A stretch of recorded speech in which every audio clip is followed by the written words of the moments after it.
En las sombras de Ámsterdam, hacia finales del siglo XVII, un hombre cuya vida fue perseguida por las palabras que no guardó en silencio, legó al mundo una pregunta tan abrasadora que aún hoy, siglos después, las instituciones tiemblan ante su resonancia. Baruch Spinoza no fue un profeta en el sentido tradicional que la teología ortodoxa había enseñado durante milenios.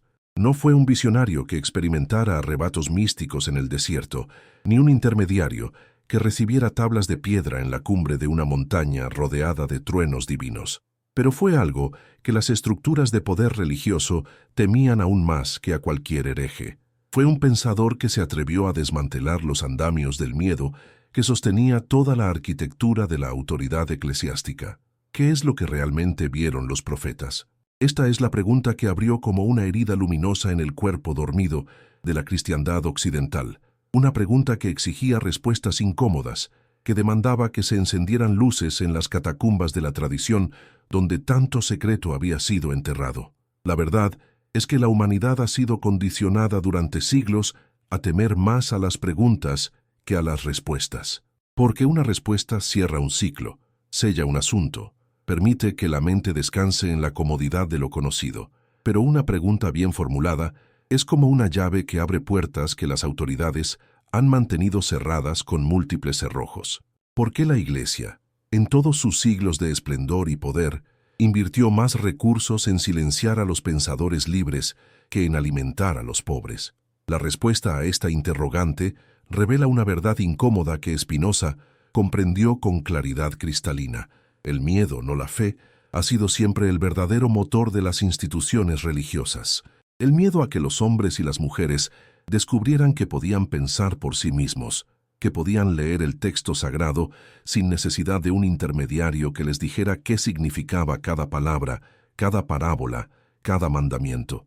El miedo a que la razón humana, ese don que supuestamente un Dios benevolente había otorgado a sus criaturas, fuera utilizado para cuestionar la autoridad de aquellos que habían erigido imperios espirituales sobre los cimientos de la obediencia ciega. Spinoza vio esto con una claridad que rayaba en la premonición, no porque tuviera acceso a revelaciones divinas que otros mortales no poseyeran, sino precisamente todo lo contrario, porque rechazaba la posibilidad misma de que tales revelaciones pudieran existir en la forma en que la tradición las describía. Su código profético era el código de la razón desatada, de la lógica pura aplicada a los textos que habían sido considerados intocables, sagrados, incuestionables. Y cuando aplicó esta razón, cuando sostuvo su lógica como una antorcha ante los manuscritos antiguos, descubrió algo que los guardianes del dogma llevan 5 siglos intentando borrar: que los profetas no eran diferentes de otros hombres, que no poseían un acceso privilegiado a la verdad divina, que lo que habían visto era simplemente una forma particular de entender la realidad, una interpretación que había sido posteriormente transformada, manipulada y convertida en ley para mantener a las masas en línea. ¿No es acaso curioso que tantas historias de profetas terminen con ellos siendo perseguidos, asesinados, rechazados por su propio pueblo? La teología tradicional explica esto como una manifestación de la ceguera humana, de la incapacidad de los pueblos para reconocer la verdad cuando ésta se les presenta. Pero, ¿y si esta interpretación fuera una mentira piadosa? ¿Y si los profetas eran perseguidos precisamente porque sus palabras amenazaban el orden establecido, el sistema de poder que se había construido sobre la base de la ignorancia institucionalizada? Los poderosos de cada época, ya fueran reyes, sacerdotes u oligarcas, siempre han tenido una cosa en común: la necesidad de mantener a sus súbditos viviendo en una realidad de segunda mano, una realidad mediada por los intérpretes autorizados de la verdad. Un hombre que piensa por sí mismo es un hombre peligroso. Una mujer que cuestiona es una amenaza. Una comunidad que razona es imposible de controlar. De ahí que el control de la narrativa, el control de lo que se puede pensar y decir, haya sido siempre la herramienta más refinada del poder. Spinoza comprendió que el fenómeno profético, tal como lo describía la teología tradicional, era fundamentalmente un acto de imaginación. No imaginación en el sentido moderno de ficción o fantasía, sino en el sentido que él mismo había definido cuidadosamente: una forma de conocimiento mediada por las sensaciones, por las impresiones, por lo que los sentidos y la experiencia directa nos transmiten. Los profetas, según esta comprensión, eran hombres de imaginación extraordinaria, personas capaces de vincular sus experiencias sensibles con verdades más amplias, de ver patrones en el caos, de encontrar significado en los eventos que sus contemporáneos percibían como meramente aleatorios o incomprensibles. Pero lo decisivo es que esto no los colocaba en una categoría ontológica, diferente de la del resto de los hombres. No poseían una línea directa con la divinidad. Lo que poseían era una capacidad particular de síntesis, una inteligencia emocional aguda, una capacidad de usar la imaginación para crear narrativas que resonaran con las necesidades y los miedos de sus pueblos. Y aquí es donde la cuestión se vuelve verdaderamente peligrosa para las instituciones establecidas. Si los profetas no eran diferentes, si sus revelaciones eran productos de la imaginación, entonces cualquier persona podría potencialmente convertirse en profeta. El monopolio que la Iglesia había mantenido sobre la verdad divina durante siglos desaparecía instantáneamente. Cualquier hombre común, cualquier mujer corriente, cualquier campesino o artesano, si desarrollaba su capacidad de pensar racionalmente, si se atrevía a leer los textos sagrados por sí mismo, si confiaba en su propia razón, podría llegar a conclusiones sobre la naturaleza de Dios, sobre la moral, sobre el significado de la existencia. Esta era la amenaza real. No era que Spinoza negara a Dios, aunque la historia oficial así lo presentara. Era que proponía un acceso democrático a la verdad divina, una verdad que no requería intermediarios, que no dependía de jerarquías eclesiásticas, que estaba disponible para cualquiera que tuviera el coraje de pensar libremente. Durante siglos, los filósofos medievales habían construido monumentos de palabras, catedrales de lógica escolástica, intentando reconciliar la fe con la razón. Tomás de Aquino, Duns Scoto, Guillermo de Ockham y decenas de otros habían dedicado sus vidas a demostrar que no había contradicción fundamental entre lo que se podía saber racionalmente y lo que se debía creer por fe. Pero todos estos intentos compartían una premisa común. La fe ocupaba un nivel superior, una jerarquía más elevada. La razón podía asistir a la fe, podía servirla, podía incluso prepararle el camino, pero en el momento del conflicto directo, la fe debía prevalecer, la razón debía ceder. Spinoza llegó a una conclusión radicalmente diferente, no porque fuera un ateo declarado, sino porque aplicó la lógica sin temor a sus conclusiones finales. Si Dios existía, si el orden divino permeaba toda la realidad, entonces la razón también era divina. No había motivo para considerar que una forma de conocimiento era inferior a otra. Más aún, la razón era potencialmente más clara, más directa, menos mediada por la superstición y el miedo que caracterizaban a la imaginación profética. Pero, ¿qué significa exactamente que el miedo ha sido el motor de la religión institucional? Para entender esto, es necesario remontarse a los orígenes mismos de los sistemas religiosos organizados. No a sus aspiraciones nobles que sin duda existían, sino a su función real en las sociedades humanas. La religión ha servido siempre como un mecanismo de control social. Esto no es una blasfemia pronunciada por un escéptico rabioso, sino una observación histórica simple. Cuando una élite política necesita mantener el orden en una población mayoritaria que podría rebelarse contra ella en cualquier momento, cuando quiere asegurar que sus súbditos trabajen, paguen impuestos, acepten su condición sin cuestionar, ¿qué herramienta es más efectiva que una religión que enseña que el sufrimiento es virtuoso, que la rebelión es pecado, que el orden establecido es el reflejo, o en la tierra de un orden divino? La religión, en manos de las autoridades, se convierte en una máquina de domesticación, y el combustible de esta máquina es el miedo. Miedo a Dios, miedo al castigo, miedo a la condenación eterna, miedo a la exclusión de la comunidad de los creyentes, miedo a ser etiquetado como hereje o pecador. Las instituciones religiosas descubrieron, a lo largo de los siglos, que el miedo era más confiable que el amor, más controlable que la compasión, más útil que la verdad. Un hombre que ama a Dios puede ser impredecible, puede seguir el mandamiento de amar al prójimo, incluso cuando eso contradice los intereses de las autoridades. Pero un hombre que teme a Dios es predecible. Hará lo que le digan, porque cree que no hacer lo que dicen sus líderes religiosos equivale a desobedecer a Dios mismo. El miedo crea obediencia automática. El miedo paraliza la facultad crítica. El miedo mantiene a los hombres pequeños, encogidos en sí mismos, incapaces de imaginar que podría haber alternativas a la realidad que se les presenta. Es en este contexto donde la figura de Spinoza adquiere su verdadera magnitud revolucionaria, pero no era un revolucionario al estilo de los movimientos políticos que vendría después. No portaba armas, no dirigía ejércitos, no incitaba a las masas a levantarse contra sus amos. Era algo más sutil y quizás más radicalmente transformador. Era un hombre que se atrevió a pensar sin miedo. Y ese acto simple, ese acto elemental de pensar sin miedo, se convirtió en el acto más subversivo que podía cometerse en una sociedad donde el miedo era la moneda de cambio fundamental.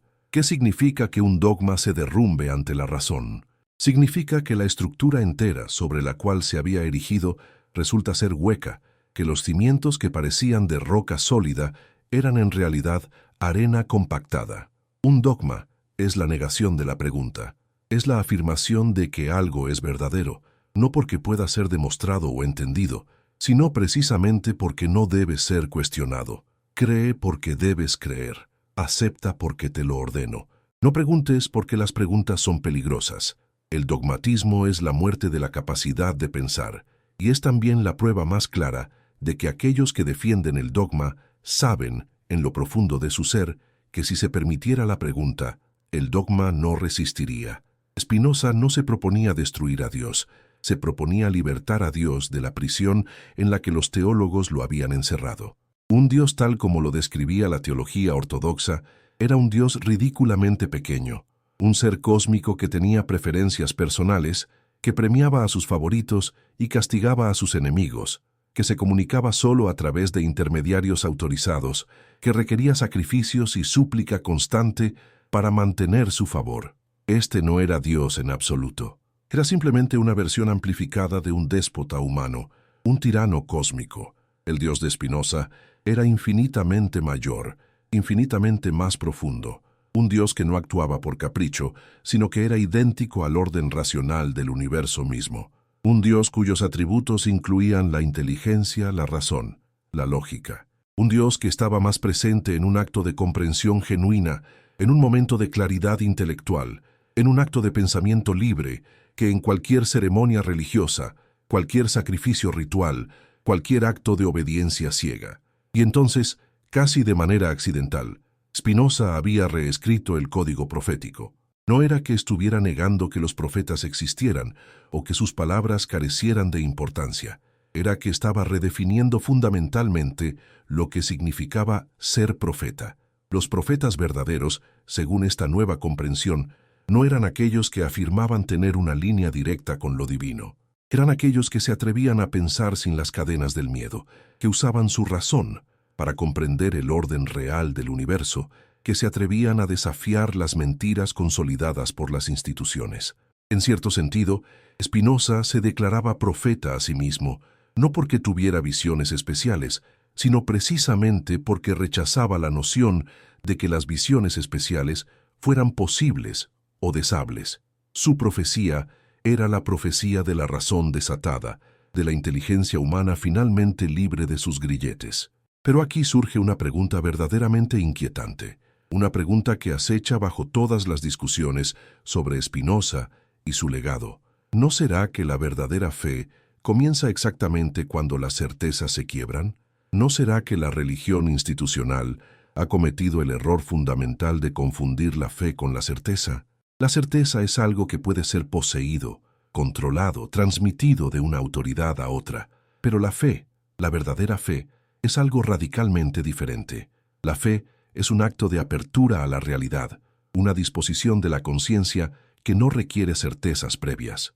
Es precisamente en el momento en que todas las certezas colapsan, cuando todas las respuestas fáciles se revelan como insuficientes, cuando uno se queda solo con sus preguntas más profundas, es en ese momento que la verdadera fe comienza. Porque es en ese momento que uno abandona el consuelo de las respuestas que otros han proporcionado y debe enfrentarse con la realidad en toda su complejidad desnuda. Spinoza, en cierto sentido, fue un hombre de fe profunda. No fe religiosa en el sentido tradicional, pero sí fe en que el universo era comprensible, en que la razón podía llevar a la verdad, en que la libertad de pensamiento era posible incluso bajo las peores circunstancias.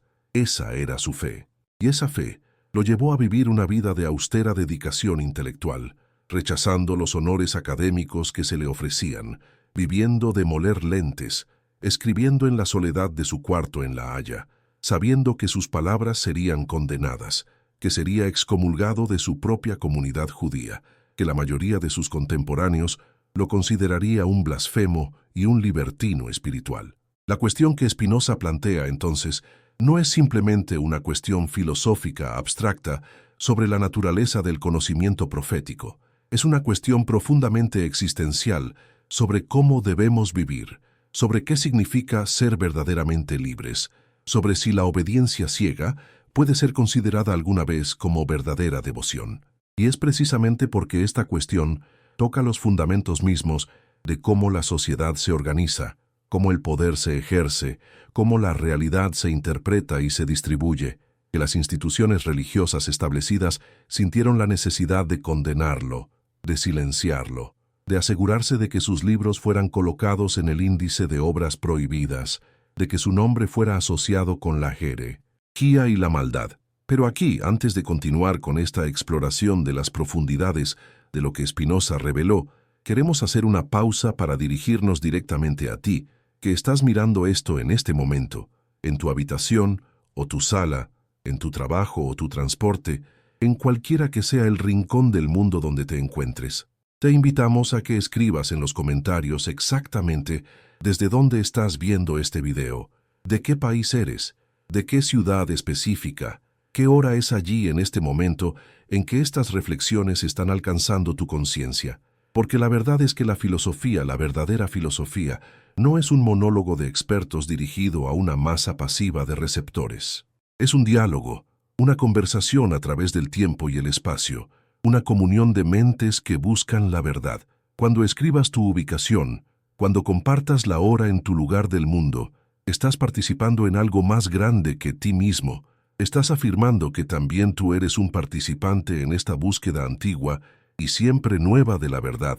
Y si esta reflexión ha tocado tu corazón, si estas palabras han resonado con algo que siempre sentiste, pero nunca pudiste articular claramente, te pedimos que compartas este video con un amigo, alguien cercano en tu vida, alguien cuya conciencia también merezca ser expandida, alguien con quien puedas conversar sobre estas preguntas. Hazlo con el deseo genuino de que la verdad y la iluminación lleguen no solo a tu amigo, sino a su familia, a todos aquellos que ama. Porque los que entienden que la verdad es poder, entienden también que el mayor acto de amor es compartir la verdad con otros, es ofrecerles las herramientas para liberarse del miedo que las instituciones han cultivado cuidadosamente en sus mentes. Bravo, segunda parte. La fractura entre la fe y la razón. La Iglesia, a lo largo de su existencia milenaria, nunca enfrentó una amenaza más peligrosa que la que representaba la razón iluminista. No porque la razón tuviera armas o ejércitos, sino precisamente lo contrario, porque la razón ofrecía algo que no podía ser combatido con represión física.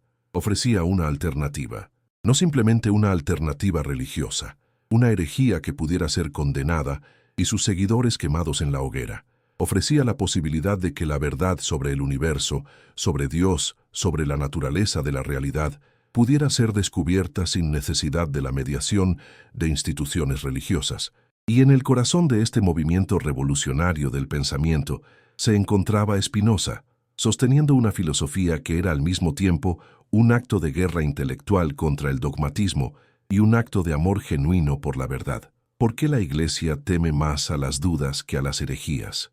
Esta es una pregunta que los historiadores de la religión han tendido a pasar por alto, pero que es fundamental para entender el verdadero conflicto en juego. Una herejía es, en cierto sentido, predecible.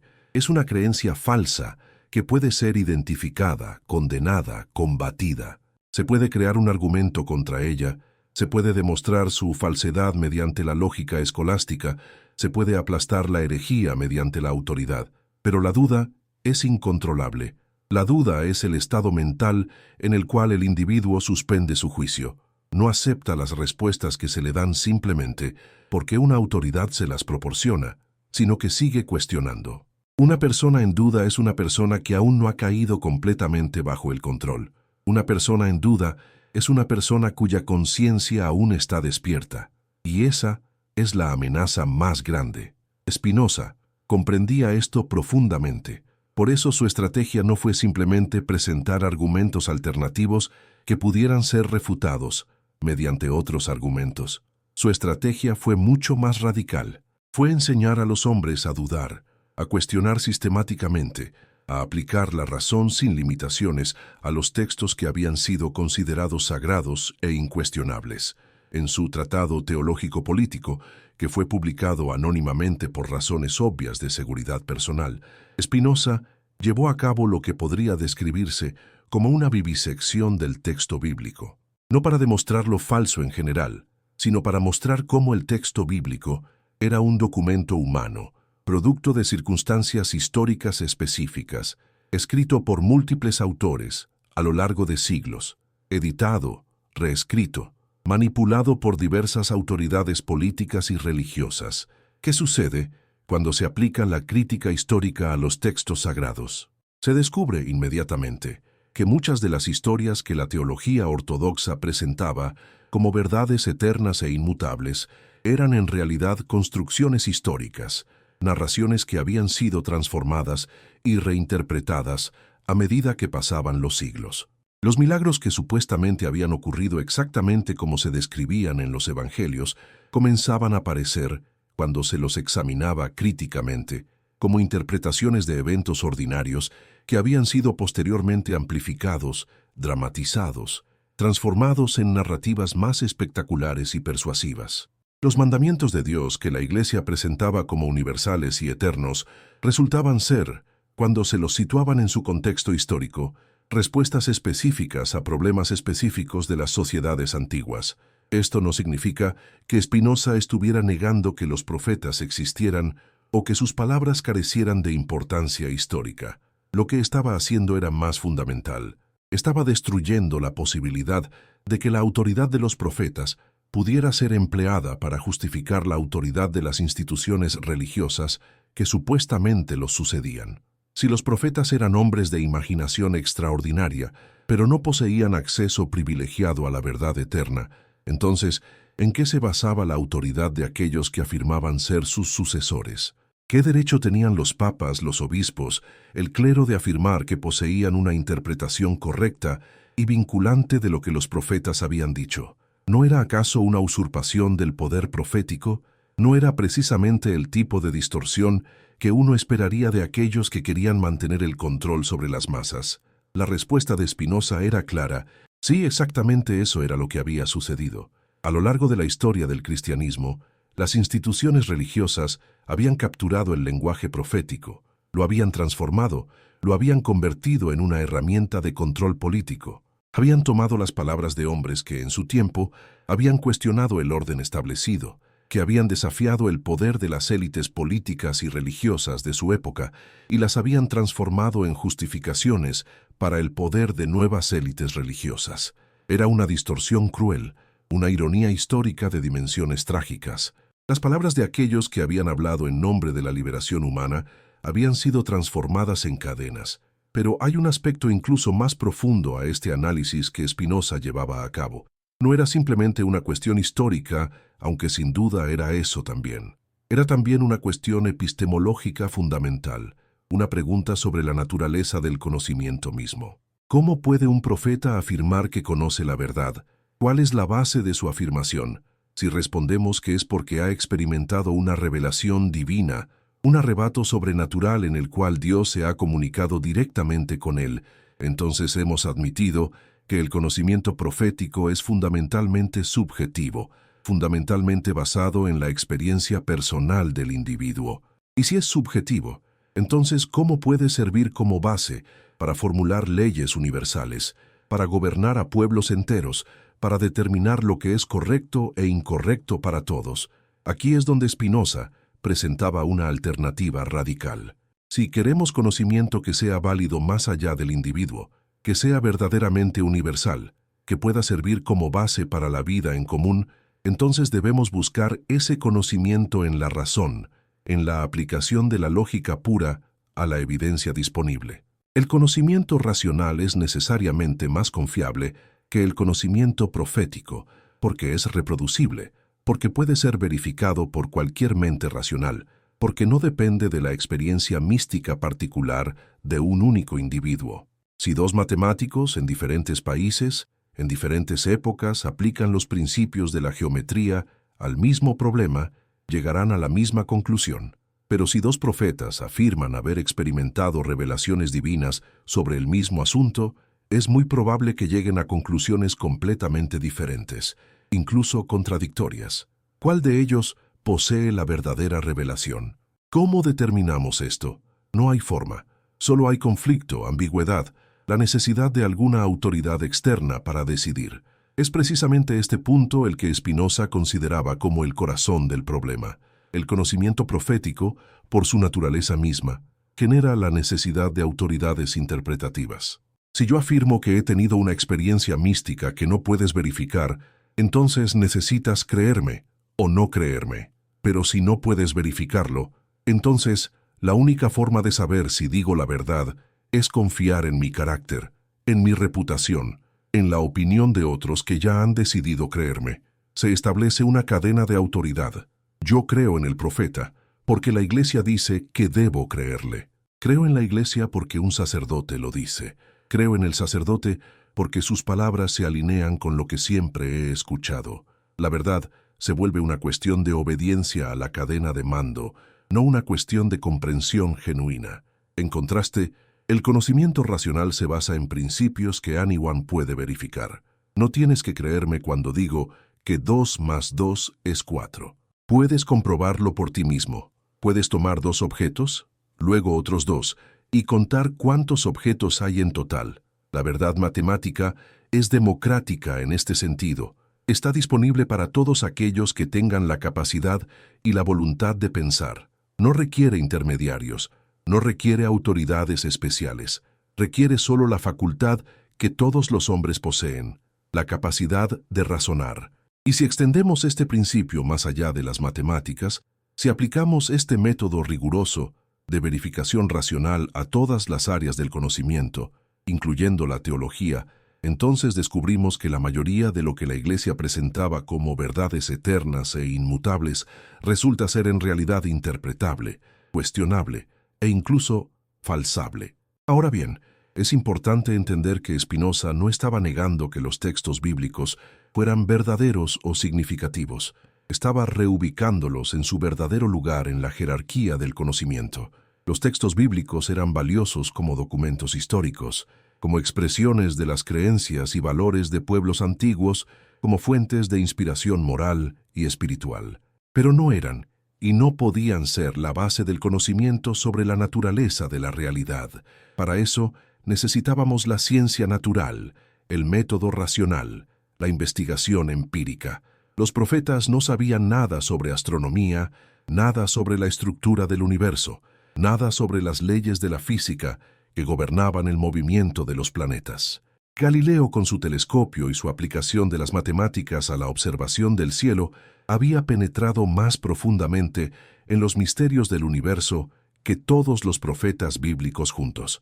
Pero ¿qué sucedía cuando la verdad científica contradecía lo que los textos bíblicos parecían afirmar? Por ejemplo, cuando la astronomía científica demostraba que la Tierra no era el centro del universo, sino que era simplemente un planeta menor que orbitaba alrededor del Sol, la Iglesia había respondido persiguiendo a aquellos que afirmaban estas verdades científicas. Galileo había sido obligado a abjurar de sus descubrimientos bajo amenaza de tortura y muerte.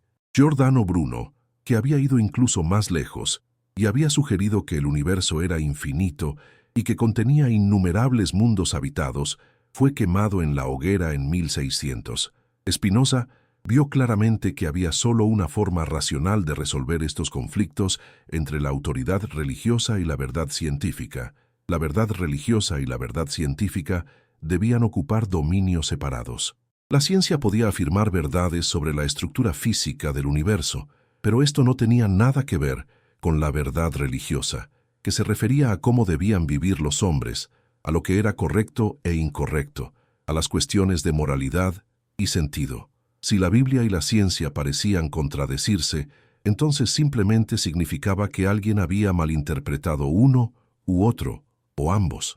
Pero no significaba que hubiese un conflicto irreconciliable entre la fe y la razón. Solo significaba que ambas habían sido mal utilizadas. Esta era una posición revolucionaria.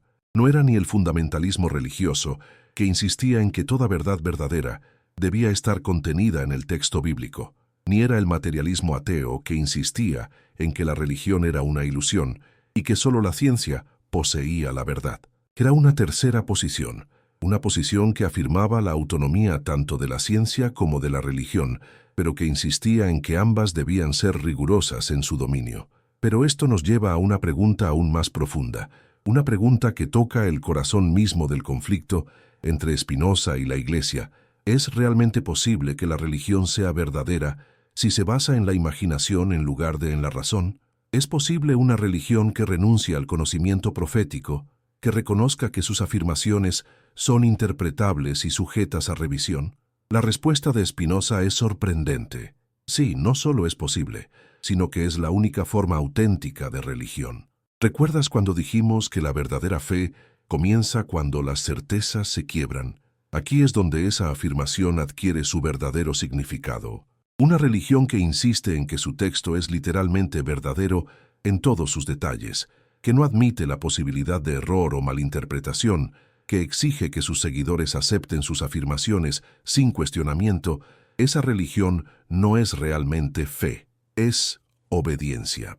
Es la renuncia a la facultad de juzgar, la suspensión de la razón, la entrega de la propia agencia moral a una autoridad externa. Pero una religión que dijera: nuestros textos contienen sabiduría, pero también contienen el producto de la comprensión limitada de hombres antiguos. Interpretamos estos textos lo mejor que podemos, pero reconocemos que podríamos estar equivocados. Te invitamos a usar tu propia razón para verificar lo que decimos. Si encuentra que nuestras afirmaciones contradicen lo que puede ser establecido racionalmente, entonces debe elegir la verdad racional. Una religión así sería verdaderamente humilde, verdaderamente respetuosa de la inteligencia humana, verdaderamente basada en la fe genuina, en lugar de en el miedo y la obediencia coerced. Por supuesto, esta fue precisamente la religión que Spinoza nunca pudo practicar en el mundo real.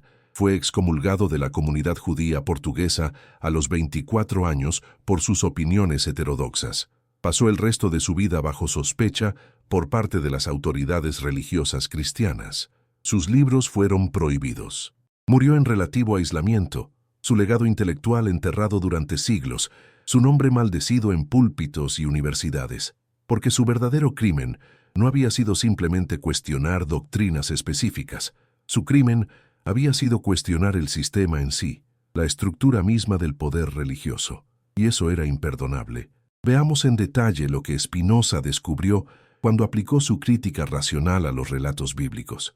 En su análisis de la autoría de los textos, Spinoza demostraba que los 5 libros de Moisés, que la tradición judía y cristiana atribuía al profeta Moisés en persona, en realidad habían sido escritos por múltiples autores a lo largo de varios siglos después de la época de Moisés. El lenguaje mismo, los conceptos empleados, las perspectivas históricas expresadas, todo indicaba que este texto era una composición posterior, no un relato de primera mano de alguien que había experimentado los eventos descritos. ¿Era este un hallazgo nuevo? No. Otros estudiosos ya habían comenzado a sospechar esto, pero Spinoza lo demostró de manera sistemática, de manera que era casi imposible ignorarlo una vez que se lo presentaba. ¿Por qué importaba esto? Porque si Moisés no había escrito el Pentateuco, entonces, ¿cuál era la base de la autoridad que los líderes religiosos afirmaban poseer? Muchos de los mandamientos que justificaban la autoridad sacerdotal, supuestamente, habían sido dados directamente por Dios a Moisés. Si resulta que estos mandamientos fueron en realidad inventados o al menos significativamente alterados por escribas posteriores con sus propios intereses y agendas, entonces toda la cadena de autoridad se derrumba. El Papa no está sucediendo a una cadena de autoridad que se remonta directamente a Cristo, que a su vez estaba sucediendo a los profetas de Israel, que estaban recibiendo sus instrucciones directamente de Dios. La cadena está rota. La autoridad se revela como una construcción humana, no un regalo divino. Y una vez que comprendemos esto, una vez que vemos que los textos sagrados han sido escritos, editados, reinterpretados por hombres ordinarios en circunstancias históricas específicas, entonces podemos comenzar a leerlos de una manera completamente diferente. Ya no los leemos como si contuvieran un mensaje univocal, unidimensional, que solo necesita ser descifrado por la autoridad apropiada. Podemos reconocer que contienen múltiples estratos de significado, que diferentes autores tenían perspectivas diferentes, que hay tensiones y contradicciones dentro del texto que reflejan tensiones históricas reales. Podemos acercarnos a ellos como historiadores, como críticos literarios, como pensadores que buscan sabiduría, pero que no estamos dispuestos a renunciar a nuestra razón en el proceso. Esto es exactamente lo que Spinoza hizo, y es exactamente por eso que fue condenado tan severamente. No fue simplemente que sus conclusiones fueran contrarias a la doctrina ortodoxa, aunque sin duda lo eran.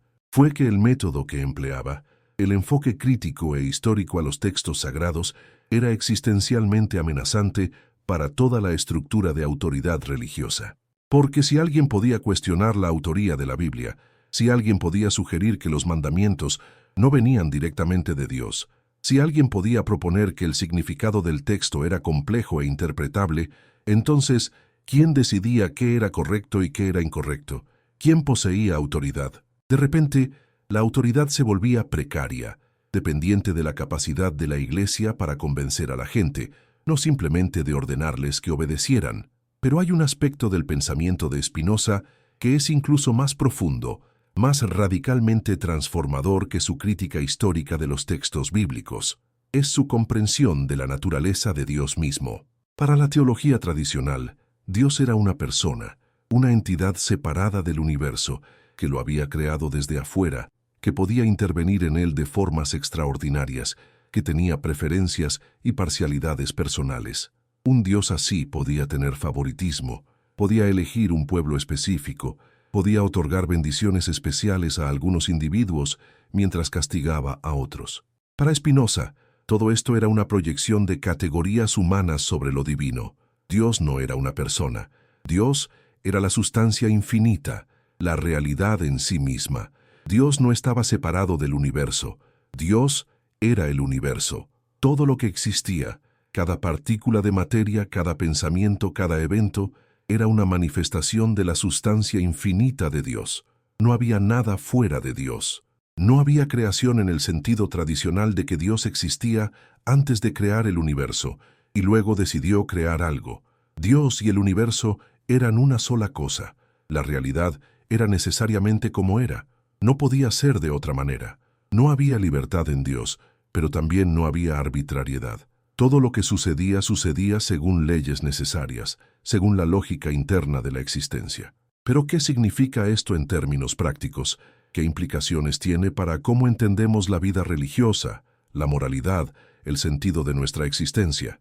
Para Spinoza, significa que la meta de la vida religiosa genuina no es la obediencia a los mandamientos de un Dios externo.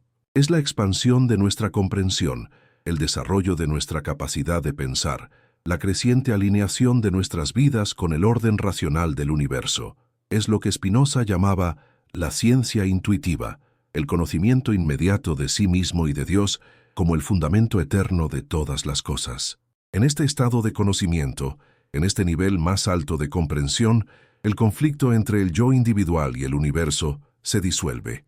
Entendemos que no somos entidades separadas en conflicto con un cosmos ajeno, sino expresiones particulares de una inteligencia universal. En este contexto, la virtud no consiste en obedecer mandamientos externos. La virtud es el poder, la expresión creciente de la naturaleza de uno. La moralidad no es un conjunto de reglas impuestas desde el exterior. La moralidad es el resultado natural de entender correctamente la realidad. Alguien que comprende racionalmente su lugar en el universo, que ha desarrollado plenamente su capacidad de pensar, ese alguien no querrá dañar a otros, porque daño a otros es una negación de la inteligencia universal de la cual todos somos expresiones. No porque alguien le haya dicho que no dañe, simplemente porque verá que es irracional hacerlo. Esta es una refundamentación completa de la ética, no por miedo al castigo, no por la esperanza de recompensa, sino por una comprensión racional de la naturaleza de la existencia.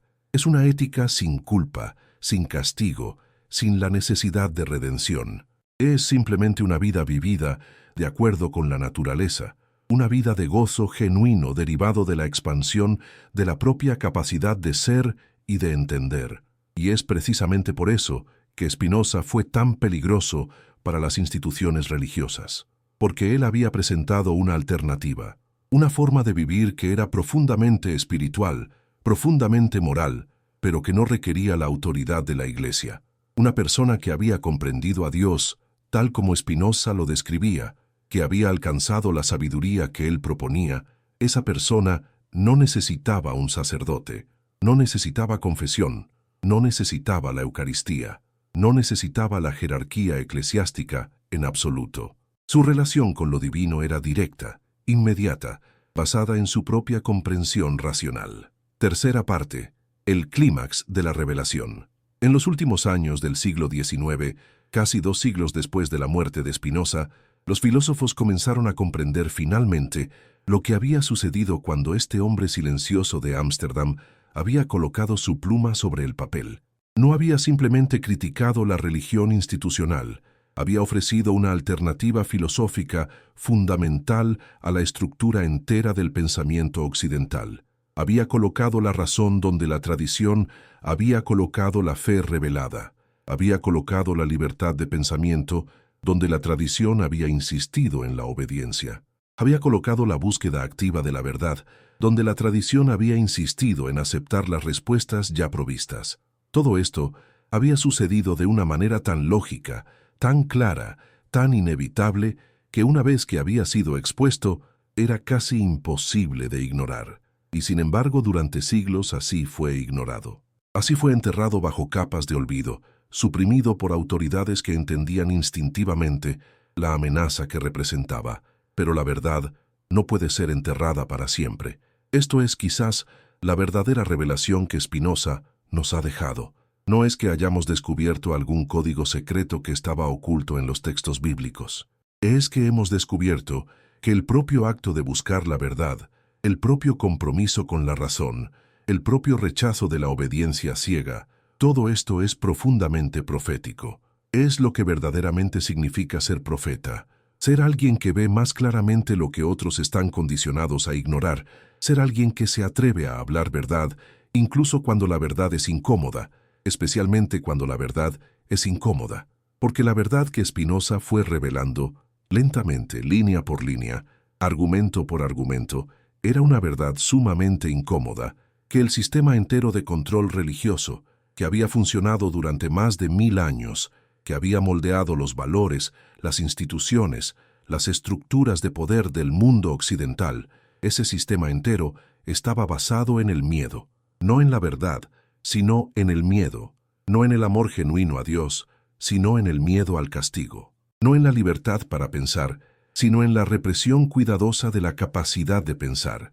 Una vez que se había dicho esto claramente, una vez que se había articulado explícitamente, el proceso de desmoronamiento era inevitable, porque aunque un sistema basado en el miedo puede durar mucho tiempo, mientras pueda mantener el miedo, no puede resistir cuando la verdad es claramente pronunciada. Ahora bien, es importante entender que Spinoza no fue un ateo declarado, aunque sus enemigos lo acusaban constantemente de serlo. De hecho, su comprensión de Dios era en algunos aspectos más profunda, más radical, más reverente que la de muchos teólogos ortodoxos. Simplemente insistía en que Dios no era aquello que la tradición había hecho de Dios, que Dios no era un déspota cósmico, dotado de caprichos personales, que Dios no necesitaba ser adulado con ceremonias elaboradas y súplicas constantes, que Dios era, de hecho, más grandioso, más infinito, más incomprensible de lo que cualquier categoría humana podía contener. que en lugar de intentar circunscribir a Dios dentro de los límites de la doctrina eclesiástica, debería ser el proyecto de la razón humana el expansionarse continuamente en la dirección de la comprensión de esa infinitud. Este es el verdadero código profético que Spinoza reveló. No es un código que esté escondido en algún versículo de la Biblia, esperando a ser descubierto por un intérprete especialmente iluminado. Es el código de la comprensión racional progresiva. Es el código de la libertad de pensamiento. Es el código de que cada hombre y cada mujer, si ejercitan su razón sin miedo, si se atreven a cuestionar lo que les han enseñado, si buscan la verdad sin preocuparse por la aprobación de las autoridades, llegarán finalmente a un conocimiento de Dios que es más profundo, más verdadero, más vivificante que cualquier cosa que pudiera ser provista por una institución religiosa. Pero ¿qué sucede cuando la mayoría de los hombres aún permanecen encadenados por el miedo? ¿Qué sucede cuando los líderes religiosos continúan siendo capaces de controlar las vidas de millones de personas, incluso en el siglo XXI, incluso después de que la ciencia ha demostrado tantas de las afirmaciones fácticas de la religión tradicional como falsas, incluso después de que el método histórico crítico ha revelado la composición humana de los textos sagrados, incluso después de que el mundo se ha conectado de formas que hacen cada vez más difícil mantener la uniformidad de creencia? ¿Cómo es posible que el miedo siga siendo el motor principal? La respuesta es más simple y más inquietante de lo que podríamos esperar. Es que el miedo es increíblemente resistente. El miedo se adhiere a la psique humana como una enfermedad crónica, incluso cuando sabemos racionalmente que aquello a lo que tememos no es racional, seguimos temiendo. Incluso cuando comprendemos que hemos sido condicionados a temer, el condicionamiento permanece. Es especialmente verdadero cuando el miedo ha sido inculcado desde la infancia, cuando los primeros años de nuestra vida han sido estructurados alrededor de la aceptación de narrativas que están diseñadas para inspirar ansiedad. Un niño que ha sido enseñado a temer el castigo divino desde que puede hablar, que ha sido enseñado que sus pensamientos y deseos naturales son pecaminosos, que ha sido enseñado que la única forma de no ser castigado por toda la eternidad es obedecer exactamente lo que los líderes religiosos le dicen que obedezca. Ese niño crece en un estado de ansiedad de bajo grado que es casi imposible de superar simplemente con argumentos racionales. Es decir, Spinoza tenía razón en identificar el miedo como el motor, pero subestimó lo profundamente que el miedo se había integrado en la estructura psicológica de la humanidad occidental. Subestimó lo difícil que sería liberarse de él, incluso para aquellos que habían acceso a sus argumentos racionales. Porque el miedo no solo es un conjunto de creencias, es una forma de ser, una forma de estructurar la realidad, una forma de entenderse a uno mismo en relación con el mundo. Y sin embargo, hay algo profundamente esperanzador en la visión de Spinoza, algo que debería hacernos resistir la tentación de caer en el cinismo. Es que la verdad, aunque puede ser sofocada, aunque puede ser enterrada, aunque puede ser ignorada durante siglos, es fundamentalmente indestructible. La verdad es como una semilla que ha caído en el suelo. Incluso si el suelo es roca dura, incluso si hay poca luz, la semilla continuará buscando la forma de germinar. Eventualmente, encontrará una grieta, hallará la luz, desarrollará raíces y echaremos tallos. Así es como la verdad de Spinoza ha operado. Ha permanecido enterrada durante siglos. Sus libros fueron prohibidos. Su nombre fue maldecido. Pero lentamente, gradualmente, a través de los esfuerzos de pensadores individuales que se atrevieron a leerlo, a cuestionarlo, a hacer propio su proyecto de la razón sin limitaciones, su visión se ha infiltrado en la cultura occidental. Ha llegado a inspirar los movimientos de ilustración, ha llegado a informar el desarrollo de la ciencia moderna, ha llegado a influir en las perspectivas de filósofos como Hegel, Schopenhauer, Nietzsche, ha llegado a través de sus diversos ecos y refracciones a millones de mentes que nunca han leído directamente una palabra que escribió. ¿Por qué? ¿Por qué esta visión particular ha probado ser tan duraderas, tan resistente al olvido, tan capaz de transformar las mentes que la encuentran? Porque toca algo que es verdaderamente profundo en la naturaleza humana, el deseo de libertad, el deseo de pensar por nosotros mismos, el deseo de no ser controlados, el deseo de buscar la verdad sin tener que pedir permiso. Este deseo está codificado en el ADN humano, por así decirlo. Incluso en las sociedades más represivas, incluso bajo los regímenes más totalitarios, este deseo reaparece. Incluso en los sistemas religiosos más sofocantes, hay siempre individuos que se atreven a pensar más allá de los límites que se les han establecido. Y ahora estamos en un momento histórico único. En el siglo XXI, en la era de Internet, en la era de la información ampliamente disponible, en la era donde casi cualquier libro puede ser accedido por casi cualquier persona en casi cualquier lugar del mundo, es casi imposible mantener el tipo de control informativo que la Iglesia ha mantenido durante milenios. Incluso si los líderes religiosos quisieran suprimir las ideas de Spinoza, es casi imposible hacerlo. Las ideas están en el aire que respiramos, están en Internet, están en los libros de historia, están en las universidades, están siendo transmitidas de generación en generación. Pero hay una trampa en esto también. Es que es posible que hayamos simplemente reemplazado un conjunto de autoridades con otro. Los religiosos fueron desplazados por los científicos. Los sacerdotes fueron reemplazados por los expertos.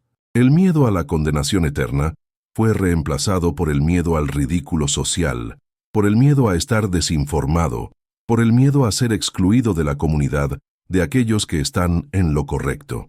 En cierto sentido, hemos internacionalizado el sistema de control. Ya no necesitamos que una institución externa nos reprima. Nos reprimimos a nosotros mismos. Nos autovigilamos. Nos aseguramos de que nuestros pensamientos se alineen con lo que la cultura dominante considera aceptable. Spinoza previó esto también, aunque no exactamente en estos términos. Entendía que el miedo adopta múltiples formas. El miedo religioso es solo una de sus manifestaciones. Hay miedo intelectual, miedo social, miedo económico. El ser humano puede ser encadenado de muchas formas diferentes, y la cadena de una es frecuentemente reemplazada por la cadena de otra, sin que el prisionero se dé cuenta de que sigue siendo un prisionero. Pero aquí es donde la verdadera profundidad de la visión de Spinoza se revela, porque su propuesta no era simplemente reemplazar un sistema de control por otro. Su propuesta era liberarse de todos los sistemas de control externos. Su propuesta era que el ser humano podría vivir de una manera que fuera completamente racional, completamente libre, completamente basada en la comprensión clara de la naturaleza de las cosas. En ese estado, no habría necesidad de controles externos, porque los controles internos de la razón serían suficientes. No por represión, sino por comprensión genuina. Considera lo siguiente: ¿por qué obedeces las leyes de tu país? ¿Es por miedo al castigo o es porque comprendes que ciertas regulaciones son necesarias para que la sociedad funcione y que tu propio bienestar está ligado al bienestar de otros? Si es lo primero, entonces eres esencialmente un prisionero, incluso si no estás literalmente encarcelado. Si es lo segundo, entonces eres libre, incluso si estás viviendo dentro de un sistema legal que restricciona comportamientos específicos. La diferencia no está en las restricciones externas. La diferencia está en si comprendes la razón de las restricciones o simplemente las obedeces ciegamente. Exactamente lo mismo aplica a la religión. Una persona que obedece los mandamientos de una religión por miedo al castigo divino es una persona que no es realmente religiosa. Es una persona que ha sido intimidada. Pero una persona que entiende los principios que subyacen ciertos códigos éticos, que ve cómo esos principios reflejan verdades sobre la naturaleza de la existencia, que opta por vivir de acuerdo con esos principios no por miedo, sino por comprensión, esa persona es alguien que ha alcanzado la verdadera espiritualidad. Esta era la verdadera revelación profética de Spinoza. No era que estuviera negando la espiritualidad o la religión, era que estaba propugnando por una espiritualidad y una religión que fueran basadas en la razón, en la libertad, en la expansión de la comprensión. Era que estaba imaginando un mundo en el cual los hombres y las mujeres pudieran ser verdaderamente religiosos, sin necesidad de instituciones religiosas, en el cual pudieran experimentar lo divino de una manera inmediata, directa, basada en su propia comprensión racional, en el cual la moralidad no fuera algo que les fuera impuesto desde el exterior, sino algo que emergiera naturalmente de su comprensión de su lugar en el orden universal. ¿No será que esta es la verdadera profecía? ¿No será que el código profético que Spinoza reveló fue simplemente el código de la razón misma? El código que dice: confía en tu propia capacidad de pensar, cuestiona lo que te han enseñado, busca la verdad sin miedo a las consecuencias, y si encuentras que la verdad contradice la autoridad, sigue a la verdad, porque a la larga, la verdad siempre gana. La verdad puede ser suprimida, pero no puede ser destruida. La verdad puede ser ignorada, pero los que la ignoran pagan un precio en un conflicto permanente entre sus creencias avowed y su comprensión actual de cómo funciona realmente el mundo. Hace varios siglos, un hombre tranquilo en una ciudad holandesa se sentó solo en su habitación, puliendo lentes para ganarse la vida, escribiendo en las noches, compartiendo sus pensamientos con muy pocos. Sabía que sus ideas serían condenadas. Sabía que sería excomulgado, perseguido, posiblemente asesinado, y sin embargo, continuó escribiendo. ¿Por qué? Porque había comprendido algo que es más importante que la seguridad personal, más importante que la comodidad, más importante incluso que la vida misma, que la verdad importa, que las ideas importan, que el acto de pensar libre es un acto sagrado. Y aquí es donde llegamos al clímax, a la conclusión lógica de toda esta exploración. No es que Spinoza nos haya proporcionado un conjunto de respuestas que podamos memorizar y transmitir de persona a persona. Es que nos ha proporcionado un método, un camino, una forma de ser. Es que nos ha demostrado que es posible vivir una vida completamente autónoma, completamente racional, completamente libre, que es posible pensar por nosotros mismos, que es posible cuestionar las autoridades establecidas, que es posible buscar la verdad sin rendición incondicional a ningún sistema externo de creencias. Y cuando entendemos esto profundamente, cuando realmente internalizamos esto, algo sucede en nosotros. El miedo comienza a perder su poder, no de la noche a la mañana, no de una manera completa y uniforme, pero gradualmente, en la medida que ejercitamos nuestra razón, en la medida que nos atrevemos a pensar pensamientos que antes nos habría asustado pensar, en la medida que nos resistimos a las presiones de conformidad, el miedo disminuye, y en su lugar emerge algo más grande, algo más profundo. La alegría del descubrimiento, el poder de la comprensión, la libertad de ser capaz de pensar nuestros propios pensamientos. Esto es lo que Spinoza verdaderamente revolucionó. No fue simplemente una nueva teoría sobre la naturaleza de Dios o la validez de los milagros. Fue una transformación fundamental en la relación que podemos tener con la verdad. Fue un cambio de un modelo basado en la recepción pasiva de verdades que nos son impuestas desde el exterior, a un modelo basado en la búsqueda activa de la verdad a través del ejercicio de nuestra propia razón. Ahora bien, podría ser objetado que esto es demasiado optimista, que la verdad no siempre gana, que hay fuerzas en el mundo que son capaces de mantener las mentiras en el poder durante siglos, que la razón no es tan poderosa como Spinoza sugería, que la mayoría de la humanidad está condicionada a no pensar, y que este condicionamiento es casi imposible de superar. Hay verdad en todas estas objeciones. La verdad es que la historia es compleja, que no hay narrativas simples de progreso lineal, que el retroceso es tan real como el avance. Pero hay algo en el pensamiento de Spinoza que es incluso más profundo que cualquier optimismo ingenuo sobre la verdad que eventualmente prevalecerá. Es la afirmación de que el acto mismo de pensar libremente, el acto mismo de buscar la verdad sin miedo, es en sí mismo una forma de poder, una forma de libertad que no puede ser completamente negada. Incluso si el mundo entero fuera controlado por la represión, incluso si nadie pudiera comunicar sus pensamientos a otros, incluso si la verdad nunca prevaleciera en el mundo externo, el hecho de que una sola persona pudiera pensar libremente, pudiera tener un acceso directo a la verdad a través de su propia razón, ese hecho en sí mismo sería suficiente. Porque la verdadera libertad no consiste en que el mundo sea ordenado según nuestras preferencias. La verdadera libertad consiste en ser capaz de comprender el mundo tal como realmente es, sin la distorsión del miedo y de la mentira. En el corazón del sistema de control religioso, en el corazón del miedo que ha sido utilizado para mantener a la humanidad en servidumbre, hay una máquina de mentira, Esta máquina funciona repitiendo la misma mentira una y otra vez, inculcándola desde el nacimiento, recompensando a aquellos que la aceptan, castigando a aquellos que la cuestionan. Pero esta máquina tiene un defecto fatal.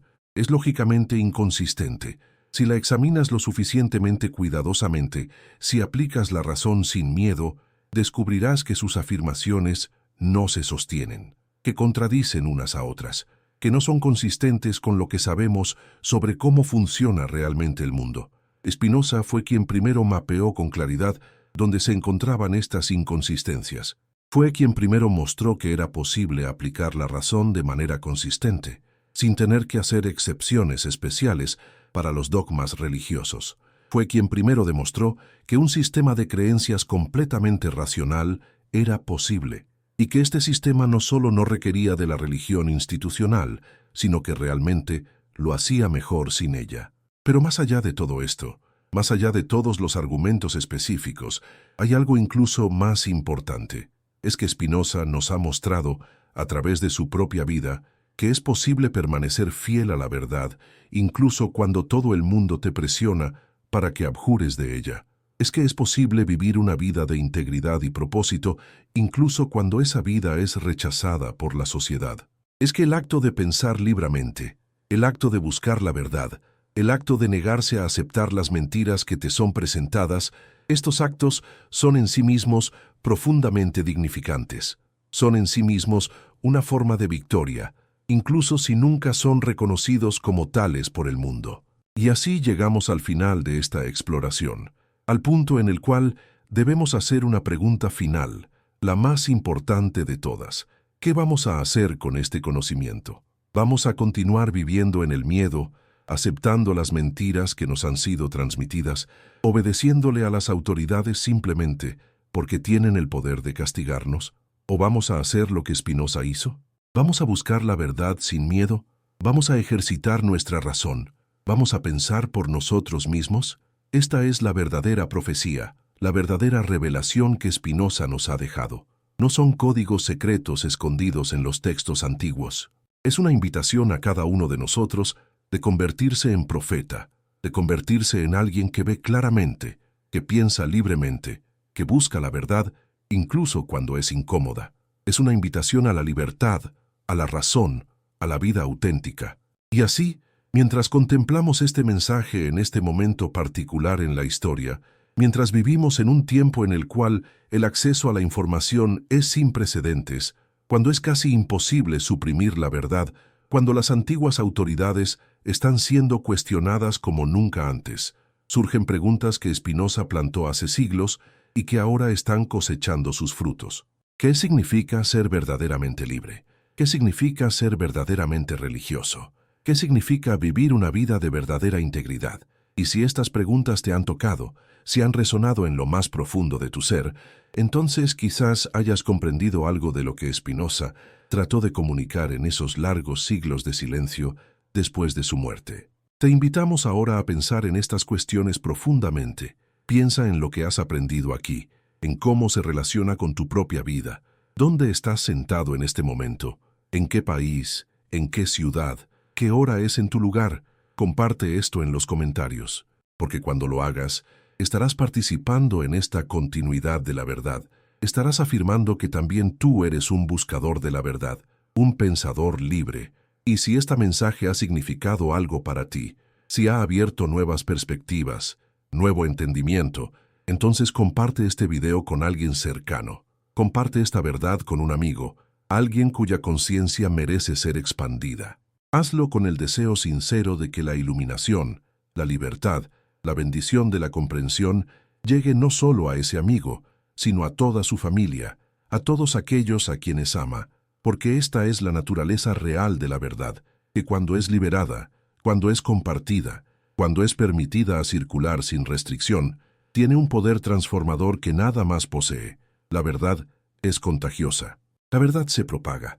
La verdad gana no porque sea impuesta por la fuerza, sino porque resuena con algo fundamental en la naturaleza humana, con nuestro deseo profundo de comprensión, de libertad, de autenticidad.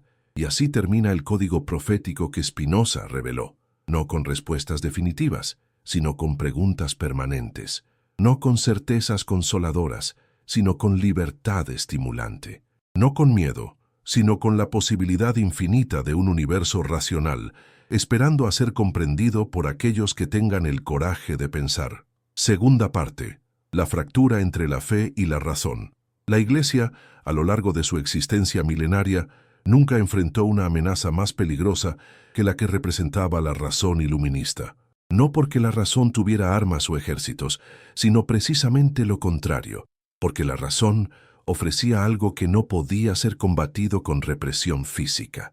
Ofrecía una alternativa, no simplemente una alternativa religiosa, una herejía que pudiera ser condenada y sus seguidores quemados en la hoguera. Ofrecía la posibilidad de que la verdad sobre el universo, sobre Dios, sobre la naturaleza de la realidad, pudiera ser descubierta sin necesidad de la mediación de instituciones religiosas.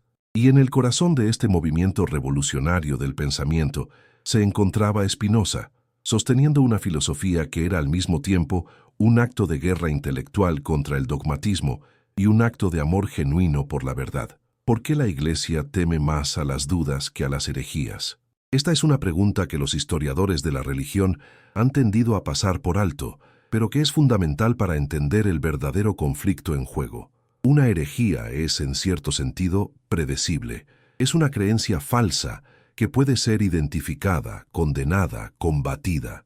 Se puede crear un argumento contra ella, se puede demostrar su falsedad mediante la lógica escolástica, se puede aplastar la herejía mediante la autoridad. Pero la duda es incontrolable. La duda es el estado mental en el cual el individuo suspende su juicio. No acepta las respuestas que se le dan simplemente porque una autoridad se las proporciona, sino que sigue cuestionando. Una persona en duda es una persona que aún no ha caído completamente bajo el control. Una persona en duda es una persona cuya conciencia aún está despierta. Y esa es la amenaza más grande. Spinoza comprendía esto profundamente. Por eso su estrategia no fue simplemente presentar argumentos alternativos que pudieran ser refutados mediante otros argumentos. Su estrategia fue mucho más radical. Fue enseñar a los hombres a dudar, a cuestionar sistemáticamente, a aplicar la razón sin limitaciones a los textos que habían sido considerados sagrados e incuestionables. En su Tratado Teológico-Político, que fue publicado anónimamente por razones obvias de seguridad personal, Spinoza llevó a cabo lo que podría describirse como una vivisección del texto bíblico. No para demostrar lo falso en general, sino para mostrar cómo el texto bíblico era un documento humano, producto de circunstancias históricas específicas, escrito por múltiples autores a lo largo de siglos, editado, reescrito, manipulado por diversas autoridades políticas y religiosas. ¿Qué sucede cuando se aplica la crítica histórica a los textos sagrados? Se descubre inmediatamente que muchas de las historias que la teología ortodoxa presentaba como verdades eternas e inmutables eran en realidad construcciones históricas, narraciones que habían sido transformadas y reinterpretadas a medida que pasaban los siglos. Los milagros que supuestamente habían ocurrido exactamente como se describían en los evangelios comenzaban a aparecer, cuando se los examinaba críticamente, como interpretaciones de eventos ordinarios que habían sido posteriormente amplificados, dramatizados, transformados en narrativas más espectaculares y persuasivas. Los mandamientos de Dios que la Iglesia presentaba como universales y eternos resultaban ser, cuando se los situaban en su contexto histórico, respuestas específicas a problemas específicos de las sociedades antiguas. Esto no significa que Spinoza estuviera negando que los profetas existieran o que sus palabras carecieran de importancia histórica. Lo que estaba haciendo era más fundamental. Estaba destruyendo la posibilidad de que la autoridad de los profetas pudiera ser empleada para justificar la autoridad de las instituciones religiosas que supuestamente los sucedían. Si los profetas eran hombres de imaginación extraordinaria, pero no poseían acceso privilegiado a la verdad eterna, entonces, ¿en qué se basaba la autoridad de aquellos que afirmaban ser sus sucesores? ¿Qué derecho tenían los papas, los obispos, el clero de afirmar que poseían una interpretación correcta y vinculante de lo que los profetas habían dicho? ¿No era acaso una usurpación del poder profético? no era precisamente el tipo de distorsión que uno esperaría de aquellos que querían mantener el control sobre las masas. La respuesta de Spinoza era clara. Sí, exactamente eso era lo que había sucedido. A lo largo de la historia del cristianismo, las instituciones religiosas habían capturado el lenguaje profético, lo habían transformado, lo habían convertido en una herramienta de control político. Habían tomado las palabras de hombres que, en su tiempo, habían cuestionado el orden establecido, que habían desafiado el poder de las élites políticas y religiosas de su época y las habían transformado en justificaciones para el poder de nuevas élites religiosas. Era una distorsión cruel, una ironía histórica de dimensiones trágicas. Las palabras de aquellos que habían hablado en nombre de la liberación humana habían sido transformadas en cadenas. Pero hay un aspecto incluso más profundo a este análisis que Spinoza llevaba a cabo. No era simplemente una cuestión histórica, aunque sin duda era eso también. Era también una cuestión epistemológica fundamental, una pregunta sobre la naturaleza del conocimiento mismo. ¿Cómo puede un profeta afirmar que conoce la verdad? ¿Cuál es la base de su afirmación? Si respondemos que es porque ha experimentado una revelación divina, un arrebato sobrenatural en el cual Dios se ha comunicado directamente con él, entonces hemos admitido que el conocimiento profético es fundamentalmente subjetivo, fundamentalmente basado en la experiencia personal del individuo. Y si es subjetivo, entonces ¿cómo puede servir como base para formular leyes universales, para gobernar a pueblos enteros, para determinar lo que es correcto e incorrecto para todos? Aquí es donde Spinoza presentaba una alternativa radical. Si queremos conocimiento que sea válido más allá del individuo, que sea verdaderamente universal, que pueda servir como base para la vida en común, entonces debemos buscar ese conocimiento en la razón, en la aplicación de la lógica pura a la evidencia disponible. El conocimiento racional es necesariamente más confiable que el conocimiento profético, porque es reproducible, porque puede ser verificado por cualquier mente racional, porque no depende de la experiencia mística particular de un único individuo. Si dos matemáticos en diferentes países, en diferentes épocas, aplican los principios de la geometría al mismo problema, llegarán a la misma conclusión. Pero si dos profetas afirman haber experimentado revelaciones divinas sobre el mismo asunto, es muy probable que lleguen a conclusiones completamente diferentes, incluso contradictorias. ¿Cuál de ellos posee la verdadera revelación? ¿Cómo determinamos esto? No hay forma. Solo hay conflicto, ambigüedad, la necesidad de alguna autoridad externa para decidir. Es precisamente este punto el que Spinoza consideraba como el corazón del problema. El conocimiento profético, por su naturaleza misma, genera la necesidad de autoridades interpretativas. Si yo afirmo que he tenido una experiencia mística que no puedes verificar, entonces necesitas creerme o no creerme. Pero si no puedes verificarlo, entonces la única forma de saber si digo la verdad es confiar en mi carácter, en mi reputación, en la opinión de otros que ya han decidido creerme. Se establece una cadena de autoridad. Yo creo en el profeta, porque la Iglesia dice que debo creerle. Creo en la Iglesia porque un sacerdote lo dice. Creo en el sacerdote porque sus palabras se alinean con lo que siempre he escuchado. La verdad se vuelve una cuestión de obediencia a la cadena de mando, no una cuestión de comprensión genuina. En contraste, el conocimiento racional se basa en principios que anyone puede verificar. No tienes que creerme cuando digo que 2 más 2 es 4. Puedes comprobarlo por ti mismo. Puedes tomar 2 objetos, luego otros 2, y contar cuántos objetos hay en total. La verdad matemática es democrática en este sentido. Está disponible para todos aquellos que tengan la capacidad y la voluntad de pensar. No requiere intermediarios. No requiere autoridades especiales, requiere solo la facultad que todos los hombres poseen, la capacidad de razonar. Y si extendemos este principio más allá de las matemáticas, si aplicamos este método riguroso de verificación racional a todas las áreas del conocimiento, incluyendo la teología, entonces descubrimos que la mayoría de lo que la Iglesia presentaba como verdades eternas e inmutables resulta ser en realidad interpretable, cuestionable, e incluso falsable. Ahora bien, es importante entender que Spinoza no estaba negando que los textos bíblicos fueran verdaderos o significativos. estaba reubicándolos en su verdadero lugar en la jerarquía del conocimiento. Los textos bíblicos eran valiosos como documentos históricos, como expresiones de las creencias y valores de pueblos antiguos, como fuentes de inspiración moral y espiritual. Pero no eran, y no podían ser la base del conocimiento sobre la naturaleza de la realidad. Para eso necesitábamos la ciencia natural, el método racional, la investigación empírica. Los profetas no sabían nada sobre astronomía, nada sobre la estructura del universo, nada sobre las leyes de la física que gobernaban el movimiento de los planetas. Galileo, con su telescopio y su aplicación de las matemáticas a la observación del cielo, había penetrado más profundamente en los misterios del universo que todos los profetas bíblicos juntos. Pero ¿qué sucedía cuando la verdad científica contradecía lo que los textos bíblicos parecían afirmar? Por ejemplo, cuando la astronomía científica demostraba que la Tierra no era el centro del universo, sino que era simplemente un planeta menor que orbitaba alrededor del Sol, la Iglesia había respondido persiguiendo a aquellos que afirmaban estas verdades científicas. Galileo había sido obligado a abjurar de sus descubrimientos bajo amenaza de tortura y muerte. Giordano Bruno, que había ido incluso más lejos y había sugerido que el universo era infinito y que contenía innumerables mundos habitados, fue quemado en la hoguera en 1600.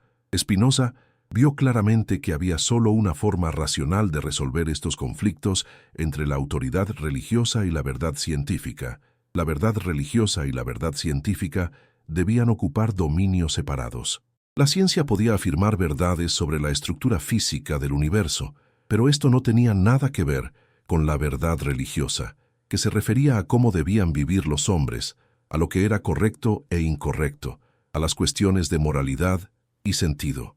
Si la Biblia y la ciencia parecían contradecirse, entonces simplemente significaba que alguien había malinterpretado uno u otro, o ambos.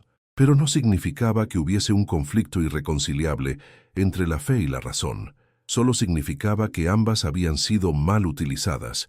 Esta era una posición revolucionaria. No era ni el fundamentalismo religioso, que insistía en que toda verdad verdadera debía estar contenida en el texto bíblico, ni era el materialismo ateo, que insistía en que la religión era una ilusión y que solo la ciencia poseía la verdad. Era una tercera posición, una posición que afirmaba la autonomía tanto de la ciencia como de la religión, pero que insistía en que ambas debían ser rigurosas en su dominio. Pero esto nos lleva a una pregunta aún más profunda, una pregunta que toca el corazón mismo del conflicto entre Spinoza y la Iglesia. ¿Es realmente posible que la religión sea verdadera si se basa en la imaginación en lugar de en la razón? ¿Es posible una religión que renuncie al conocimiento profético, que reconozca que sus afirmaciones son interpretables y sujetas a revisión? La respuesta de Spinoza es sorprendente. Sí, no solo es posible, sino que es la única forma auténtica de religión. ¿Recuerdas cuando dijimos que la verdadera fe comienza cuando las certezas se quiebran? Aquí es donde esa afirmación adquiere su verdadero significado. Una religión que insiste en que su texto es literalmente verdadero en todos sus detalles, que no admite la posibilidad de error o malinterpretación, que exige que sus seguidores acepten sus afirmaciones sin cuestionamiento, esa religión no es realmente fe, es obediencia. Es la renuncia a la facultad de juzgar, la suspensión de la razón, la entrega de la propia agencia moral a una autoridad externa. Pero una religión que dijera: nuestros textos contienen sabiduría, pero también contienen el producto de la comprensión limitada de hombres antiguos. Interpretamos estos textos lo mejor que podemos, pero reconocemos que podríamos estar equivocados. Te invitamos a usar tu propia razón para verificar lo que decimos. Si encuentra que nuestras afirmaciones contradicen lo que puede ser establecido racionalmente, entonces debe elegir la verdad racional. Una religión así sería verdaderamente humilde, verdaderamente respetuosa de la inteligencia humana, verdaderamente basada en la fe genuina, en lugar de en el miedo y la obediencia coerced. Por supuesto, esta fue precisamente la religión que Spinoza nunca pudo practicar en el mundo real. Fue excomulgado de la comunidad judía portuguesa a los 24 años por sus opiniones heterodoxas. Pasó el resto de su vida bajo sospecha por parte de las autoridades religiosas cristianas. Sus libros fueron prohibidos. Murió en relativo aislamiento, su legado intelectual enterrado durante siglos, su nombre maldecido en púlpitos y universidades, porque su verdadero crimen no había sido simplemente cuestionar doctrinas específicas. Su crimen había sido cuestionar el sistema en sí, la estructura misma del poder religioso. Y eso era imperdonable. Veamos en detalle lo que Spinoza descubrió cuando aplicó su crítica racional a los relatos bíblicos. En su análisis de la autoría de los textos, Spinoza demostraba que los 5 libros de Moisés que la tradición judía y cristiana atribuía al profeta Moisés en persona, en realidad habían sido escritos por múltiples autores a lo largo de varios siglos después de la época de Moisés. El lenguaje mismo, los conceptos empleados, las perspectivas históricas expresadas, todo indicaba que este texto era una composición posterior, no un relato de primera mano de alguien que había experimentado los eventos descritos. ¿Era este un hallazgo nuevo? No. Otros estudiosos ya habían comenzado a sospechar esto, pero Spinoza lo demostró de manera sistemática, de manera que era casi imposible ignorarlo una vez que se lo presentaba. ¿Por qué importaba esto? Porque si Moisés no había escrito el Pentateuco, entonces, ¿cuál era la base de la autoridad que los líderes religiosos afirmaban poseer? Muchos de los mandamientos que justificaban la autoridad sacerdotal, supuestamente, habían sido dados directamente por Dios a Moisés. Si resulta que estos mandamientos fueron en realidad inventados o al menos significativamente alterados por escribas posteriores con sus propios intereses y agendas, entonces toda la cadena de autoridad se derrumba. El Papa no está sucediendo a una cadena de autoridad que se remonta directamente a Cristo, que a su vez estaba sucediendo a los profetas de Israel, que estaban recibiendo sus instrucciones directamente de Dios. La cadena está rota. La autoridad se revela como una construcción humana, no un regalo divino. Y una vez que comprendemos esto, una vez que vemos que los textos sagrados han sido escritos, editados, reinterpretados por hombres ordinarios en circunstancias históricas específicas, entonces podemos comenzar a leerlos de una manera completamente diferente. Ya no los leemos como si contuvieran un mensaje univocal, unidimensional, que solo necesita ser descifrado por la autoridad apropiada. Podemos reconocer que contienen múltiples estratos de significado, que diferentes autores tenían perspectivas diferentes, que hay tensiones y contradicciones dentro del texto que reflejan tensiones históricas reales. Podemos acercarnos a ellos como historiadores, como críticos literarios, como pensadores que buscan sabiduría, pero que no estamos dispuestos a renunciar a nuestra razón en el proceso. Esto es exactamente lo que Spinoza hizo, y es exactamente por eso que fue condenado tan severamente. No fue simplemente que sus conclusiones fueran contrarias a la doctrina ortodoxa, aunque sin duda lo eran. Fue que el método que empleaba, el enfoque crítico e histórico a los textos sagrados, era existencialmente amenazante para toda la estructura de autoridad religiosa. Porque si alguien podía cuestionar la autoría de la Biblia, si alguien podía sugerir que los mandamientos no venían directamente de Dios, si alguien podía proponer que el significado del texto era complejo e interpretable, entonces, ¿quién decidía qué era correcto y qué era incorrecto? ¿Quién poseía autoridad? De repente, la autoridad se volvía precaria, dependiente de la capacidad de la Iglesia para convencer a la gente, no simplemente de ordenarles que obedecieran. Pero hay un aspecto del pensamiento de Spinoza que es incluso más profundo, más radicalmente transformador que su crítica histórica de los textos bíblicos. Es su comprensión de la naturaleza de Dios mismo. Para la teología tradicional, Dios era una persona, una entidad separada del universo, que lo había creado desde afuera, que podía intervenir en él de formas extraordinarias, que tenía preferencias y parcialidades personales.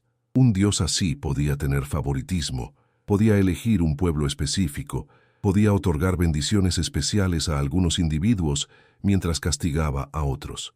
Para Spinoza, todo esto era una proyección de categorías humanas sobre lo divino. Dios no era una persona. Dios era la sustancia infinita, la realidad en sí misma. Dios no estaba separado del universo. Dios era el universo. Todo lo que existía, cada partícula de materia, cada pensamiento, cada evento, era una manifestación de la sustancia infinita de Dios. No había nada fuera de Dios. No había creación en el sentido tradicional de que Dios existía antes de crear el universo y luego decidió crear algo. Dios y el universo eran una sola cosa. La realidad era necesariamente como era. No podía ser de otra manera. No había libertad en Dios, pero también no había arbitrariedad. Todo lo que sucedía según leyes necesarias, según la lógica interna de la existencia. Pero ¿qué significa esto en términos prácticos? ¿Qué implicaciones tiene para cómo entendemos la vida religiosa, la moralidad, el sentido de nuestra existencia? Para Spinoza, significa que la meta de la vida religiosa genuina no es la obediencia a los mandamientos de un Dios externo. Es la expansión de nuestra comprensión, el desarrollo de nuestra capacidad de pensar, la creciente alineación de nuestras vidas con el orden racional del universo. Es lo que Spinoza llamaba la ciencia intuitiva, el conocimiento inmediato de sí mismo y de Dios como el fundamento eterno de todas las cosas. En este estado de conocimiento, en este nivel más alto de comprensión, el conflicto entre el yo individual y el universo se disuelve. Entendemos que no somos entidades separadas en conflicto con un cosmos ajeno, sino expresiones particulares de una inteligencia universal. En este contexto, la virtud no consiste en obedecer mandamientos externos. La virtud es el poder, la expresión creciente de la naturaleza de uno. La moralidad no es un conjunto de reglas impuestas desde el exterior. La moralidad es el resultado natural de entender correctamente la realidad. Alguien que comprende racionalmente su lugar en el universo, que ha desarrollado plenamente su capacidad de pensar, ese alguien no querrá dañar a otros, porque daño a otros es una negación de la inteligencia universal de la cual todos somos expresiones. No porque alguien le haya dicho que no dañe, simplemente porque verá que es irracional hacerlo. Esta es una refundamentación completa de la ética, no por miedo al castigo, no por la esperanza de recompensa, sino por una comprensión racional de la naturaleza de la existencia. Es una ética sin culpa, sin castigo, sin la necesidad de redención. Es simplemente una vida vivida de acuerdo con la naturaleza, una vida de gozo genuino derivado de la expansión de la propia capacidad de ser y de entender. Y es precisamente por eso que Spinoza fue tan peligroso para las instituciones religiosas, porque él había presentado una alternativa. Una forma de vivir que era profundamente espiritual, profundamente moral, pero que no requería la autoridad de la Iglesia. Una persona que había comprendido a Dios, tal como Spinoza lo describía, que había alcanzado la sabiduría que él proponía, esa persona no necesitaba un sacerdote, no necesitaba confesión, no necesitaba la Eucaristía, no necesitaba la jerarquía eclesiástica en absoluto. Su relación con lo divino era directa, inmediata, basada en su propia comprensión racional.